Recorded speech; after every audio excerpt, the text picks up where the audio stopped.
morning, everybody. I'm Sharon with Southern Bella Home. Hope y'all are having a good day today. You find me in the kitchen getting a little bit of dinner prep done. I have just checked on my bread dough that's rising, my little sourdough bread. It'll need to rise a few more hours, then I'll separate it and put it into 2 loaf pans and let it rise for a second time. And then the other thing I'm doing is a little bit of dinner prep. I'm going to make some marinated chicken legs that I'm going to throw on the grill later.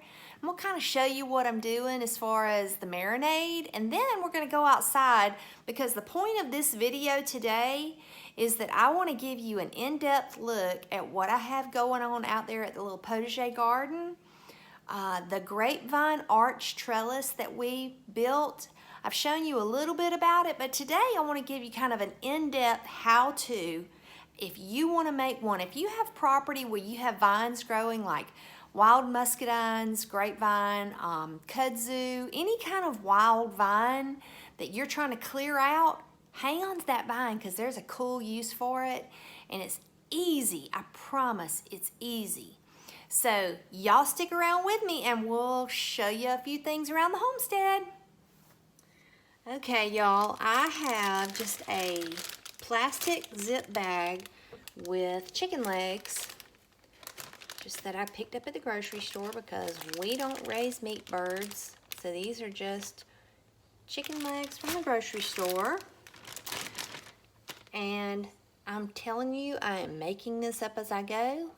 But I used to do a recipe with soy sauce and onion powder and brown sugar.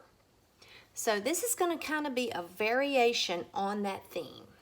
So the first thing I'm going to put in is I have some Himalayan pink salt in here, and I'm going to put some salt in the bag.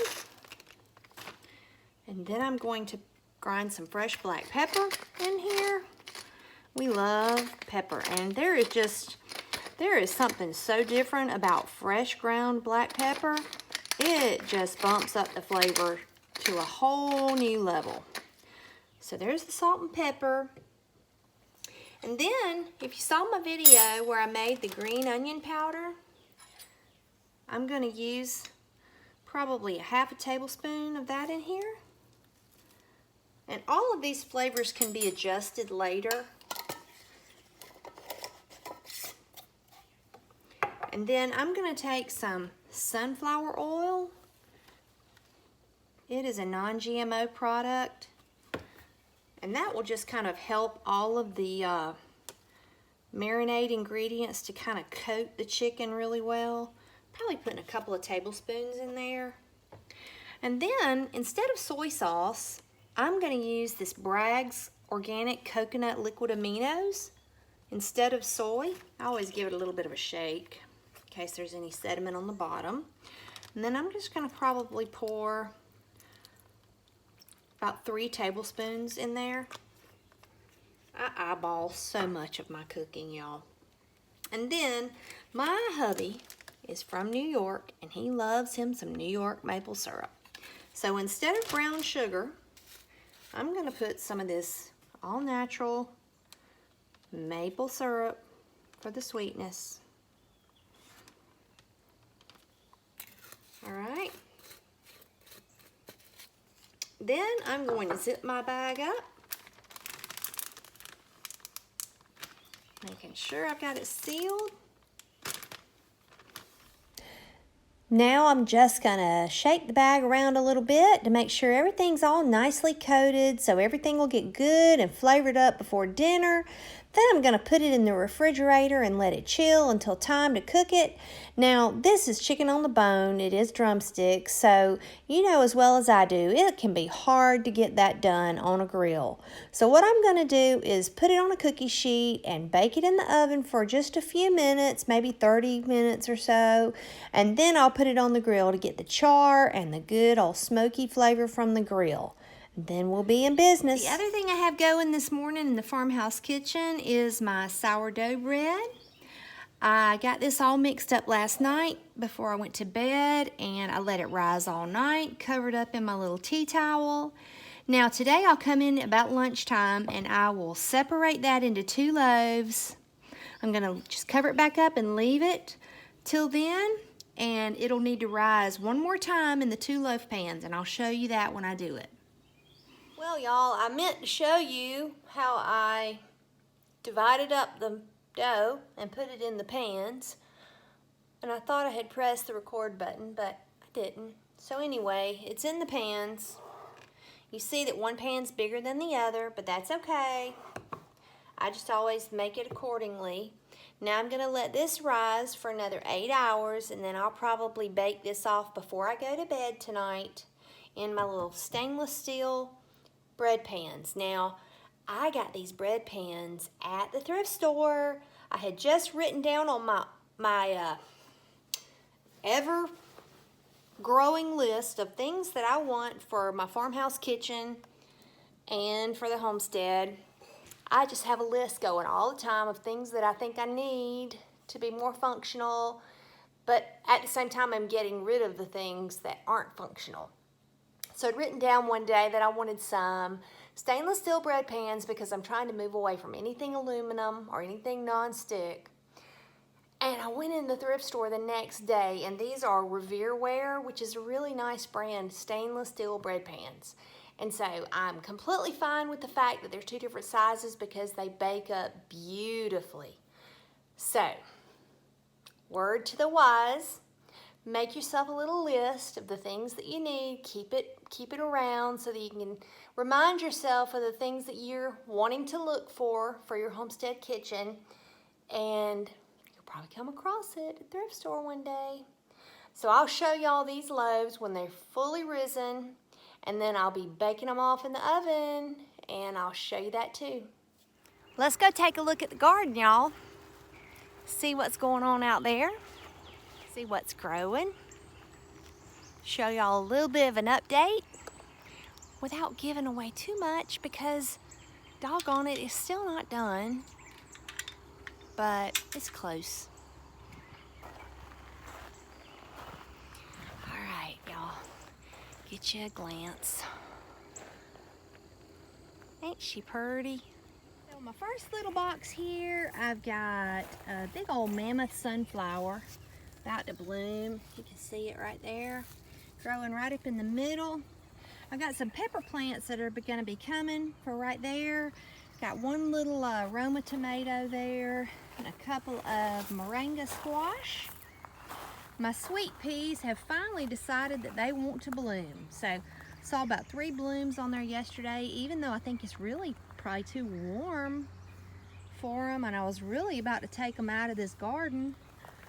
But now they've decided they want to bloom. I don't know. Over here, I have some little peppadew peppers. If you've never heard of peppadew peppers, go to the salad bar at your local grocery store. If your grocery store has one, there's these little red peppers, and they pack them in oil, and we absolutely love those on a salad. So I started those from seed. And they're slow growers, but they're coming along. Then I have a couple tomatoes and some more sweet peas.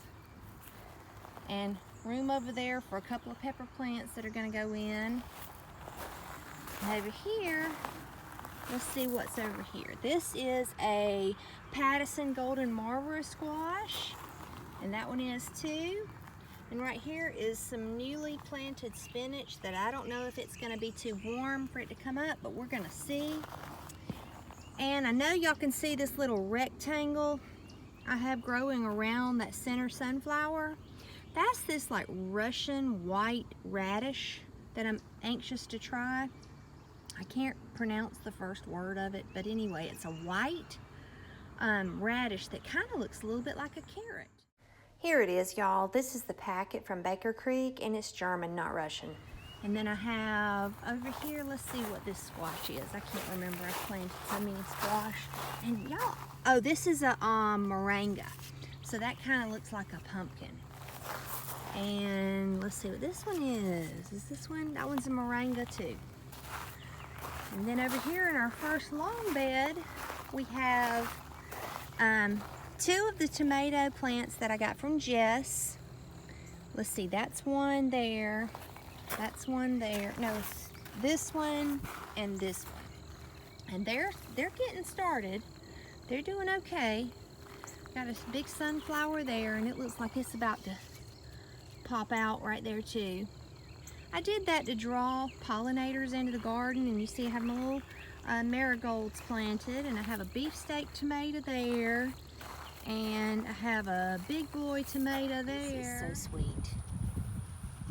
This is the joy. Can you see that? Can you see the little baby tomatoes? A whole cluster of them. That's my husband's favorite. That's the super steak. And then I have a couple more with little blooms right on top. You see that little bloom right there? So it's getting to be that time. And my carrots are coming out tomorrow, y'all. Be it big or be it small, if it's a carrot, it's coming out of this garden because I'm tired of messing with these carrots. And then this is a beefsteak or a super steak, I can't remember. Anyway, then over here I have one of Jess's blueberry tomatoes from Roots and Refuge Farm. More carrots. And then down here, you can see the light green noodle beans that I planted and red noodle beans. They are coming out, and they're gonna climb up on this trellis. And then over here, all these little noodle bean babies have just popped their little heads right on up, and they are looking awesome. And then I have a Brad's Atomic Grape tomato, and I have, oh, I have to get my garden diagram because I have it all written down what each thing is, but I don't have the tags out here yet. But you can see my baby okra. Baby okra is popping up. And then these were some that I started from seed. Some of it got killed that night in the frost. And then I have a row of spinach growing up between because that hopefully will come out before the okra shades it over. And then I have another moringa squash. And then right here, these little plants that you see here, they're called an above ground sweet potato squash. So I'm assuming it's a squash that tastes like sweet potatoes. And then right here, I have a Brad's Atomic Grape tomato. I have some zucchini plants, which I know I've got those crowded in, but I'm just trying something experimental with that. Another sweet pea here. And that's a little Brad's Atomic Grape tomato. And then this box is the straggler box. I call that because it's still got Swiss chard and carrots, which I'm enjoying just coming out here getting leaves off of the Swiss chard plant from time to time for my salads. I'm enjoying that a lot. But you can see the carrots are doing okay. Here I have a Berry's Crazy cherry tomato. My little cucumbers are coming up, getting ready to come up that trellis. And some of the garlic is stragglers too. I'm just leaving it. Another Berry's Crazy cherry. And these are, I think these are more moringa squash right there. And here's another straggler bed, but I have a little tomato plant that I bought because my Roma tomato got killed in the frost, one of them. So I went and bought another one of those at Home Depot. And then I also bought a banana pepper because my banana pepper was one of them that got killed in the frost. So my husband loves banana peppers. And right here, that's a giant pumpkin that I have planted. And zinnias. And there's all the carrots. And there's a sunflower. He's about to bud open. So that's that bed. And so that's how it's looking right now. But y'all aren't going to believe what I did.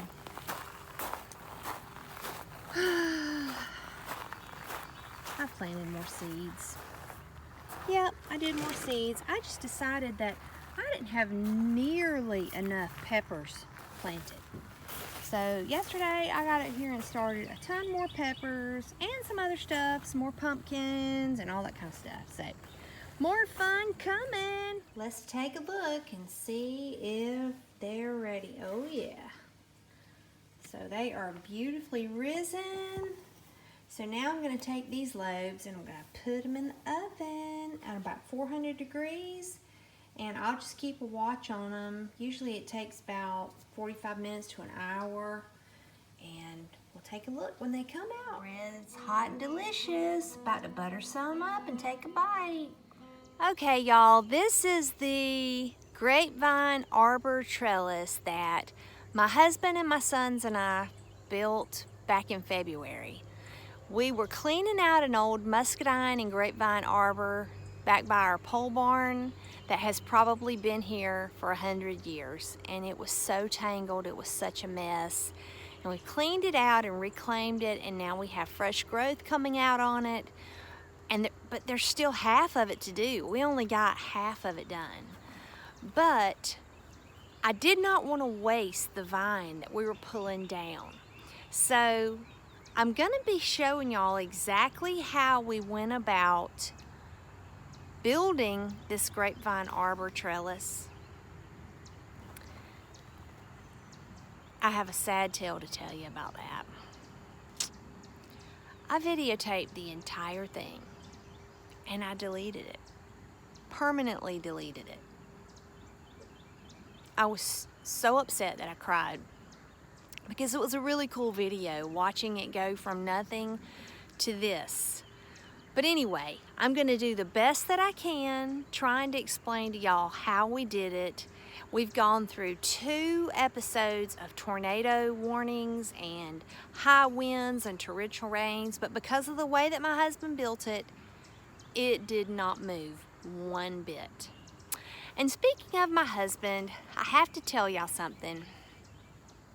So I heard Jess from Roots and Refuge say one time that her husband said she was an idea factory. Well, I think I need to borrow that phrase because I think my husband would say that I am also an idea factory. I am just ever springing forth with new ideas of projects. But I just have a creative mind, and that's the way I think. That's the way God gave me, so I'm okay with it. But my husband is the perfect partner for me because he keeps me on track with one project at a time. Now see, I would have been halfway through building our garden, halfway through the greenhouse and this whole garden area, and in the middle I would have wanted to get our chicken pen built and bring the rabbits here that are waiting on us. But my husband is smart enough to say, no, we're gonna finish one project and we're gonna do it well and we're gonna get it the way that you want it, and then we'll move to the next project and do the same with that one. And I'm so thankful for that. And in the spirit of that, I am going to show you my plans of this area. I have really not shown y'all this area at all because I didn't want to show you the greenhouse yet because it's still not done. There's a couple of little complicated details that we're finishing up, and then I'm going to show y'all what the greenhouse looks like. But until then, I'm going to show you this little area that we've been working on this week and tell you where we are with it and what's coming up with it. And I'm also going to give you a brief explanation of how we built the grapevine arbor. I'm going to pan the area and show you kind of what we have started and what's going to be coming up. Okay, so when we started this whole garden area, this was basically a burn pile from the property before we came. There was just a burn pile here. And this is, my husband has about 4.5 acres of grass cutting. So anything I can do to take up some of that space and use it more efficiently, I'm looking to do that. So I wanted this kind of grand entrance into my garden. So this is what the service of the arbor trellis is used for, is to kind of give you a grand entrance, welcome you into the garden space, because the whole idea of a potager garden is a garden that is both functional and beautiful. and that is right up my alley. If you've seen my other videos, and if you've seen my Instagram feed and Facebook, you know that I love to decorate. I love to make things beautiful, and my yard is just an extension of that. So what we've done here is we have used the same gravel, this pea-sized gravel that we used over in our garden. We've used that here to make a pathway, and I put landscape fabric underneath to keep weeds from growing up through. And then I'm a rock fanatic also, and I've just gathered rocks from all over the place. Actually, I've gathered rocks from all over the country because when I go somewhere, I bring rocks home with me.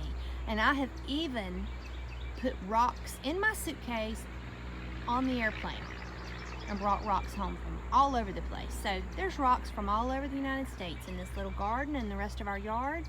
But anyway, something also that I want to show you right here at the entrance that you may find interesting and that you could do yourself. Now, back in the 90s and early 2000s, just about in every store you went, there were these false ivy topiaries. They were in pots and they had ivy, silk ivy growing all over them. Well, one day, me being the trash picker that I am, I saw these out beside the road. They were still in the pots, and they still had the ivy, the plastic ivy vines all over them, but half of it was missing, so the people were throwing them away. Well, I didn't see the ivy, I didn't see the pot. What I saw were these fantastic iron spheres, topiary forms. So I kept them. I used them at our previous house. I had them sitting down in urns with ivy growing up them. But here, what my husband did for me is he drove a rod down into the ground, and we just slipped this pole. You can see that it's hollow. We just slipped that pole down over that rod that's in the ground. And then he kind of push this down into the ground a little bit also to make it stable. And so I'm probably going to plant some type of sun-loving trailing vine, such as a clematis or a mandevilla, to go up that. Then at the bottom, I have dianthus planted because that will reseed itself and come back here in the south. Now over here, I've done landscape fabric to keep the weeds from coming up through. I'm in the process of putting down pine bark nuggets. Some of this right here in the middle will be moved because there is going to be 2 square raised beds on either side. And it's actually going to have more edibles in it. There's going to be some other edibles going here to welcome you into the garden space. So on either side there's going to be edibles.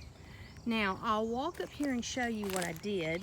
Now, if you have been gardening and flower gardening for any amount of time, you know that flower gardeners, we're constantly moving stuff. So I had put 2 roses here, one on each side.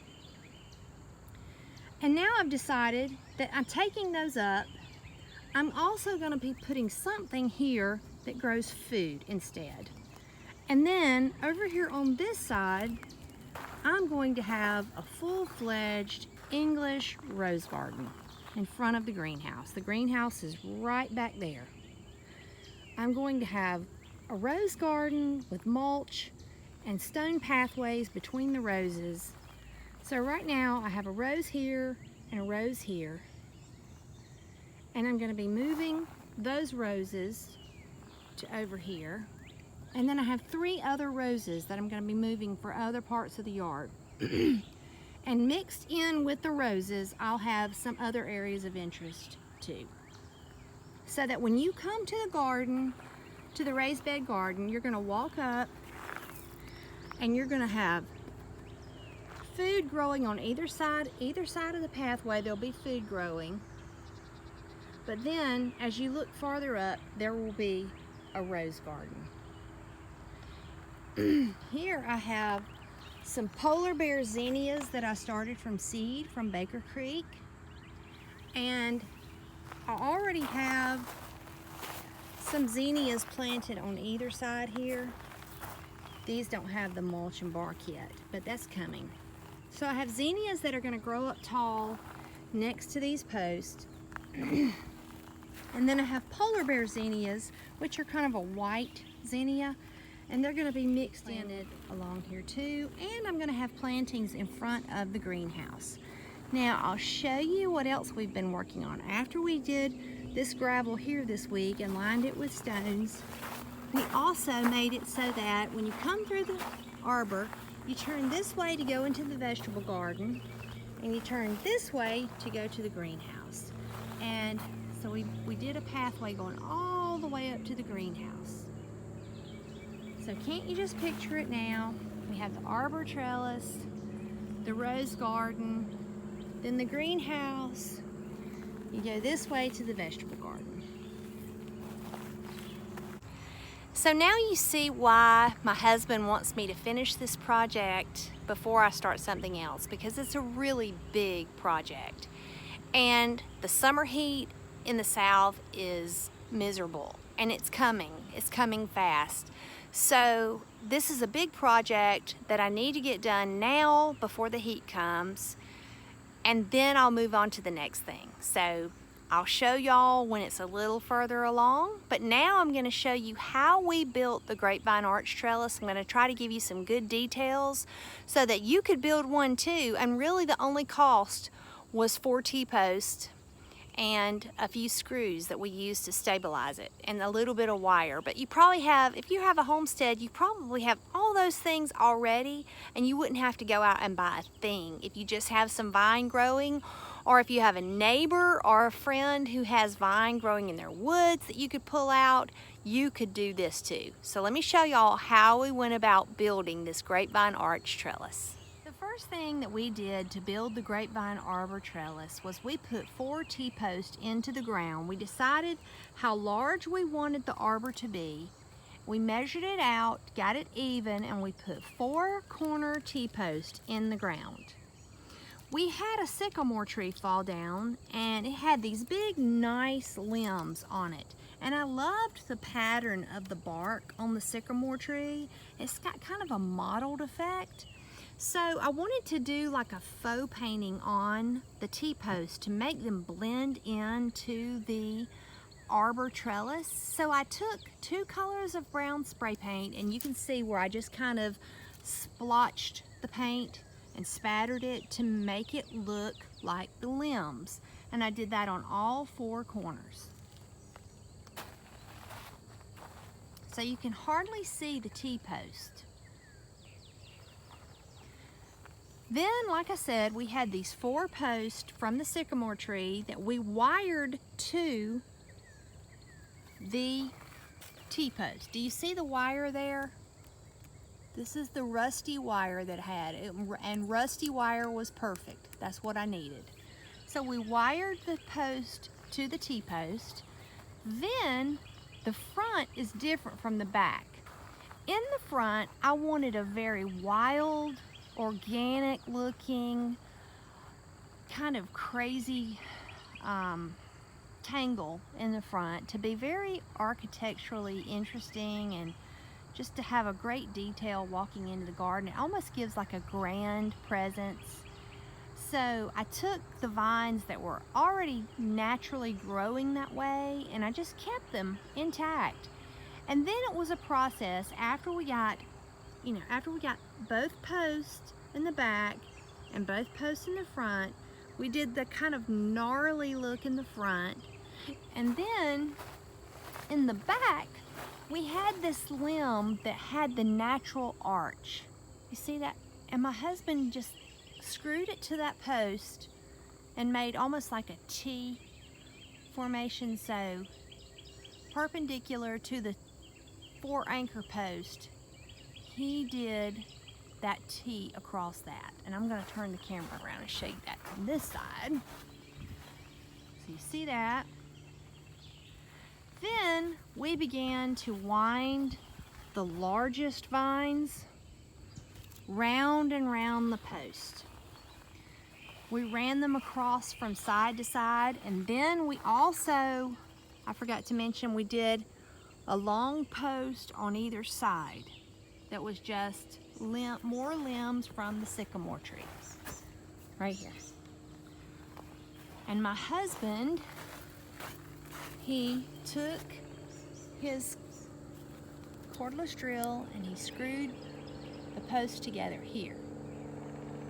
So we have all these anchor points. So this big branch is anchored to the T-post, and then this is anchored to that branch, and then we used wire in several places to wire it all together.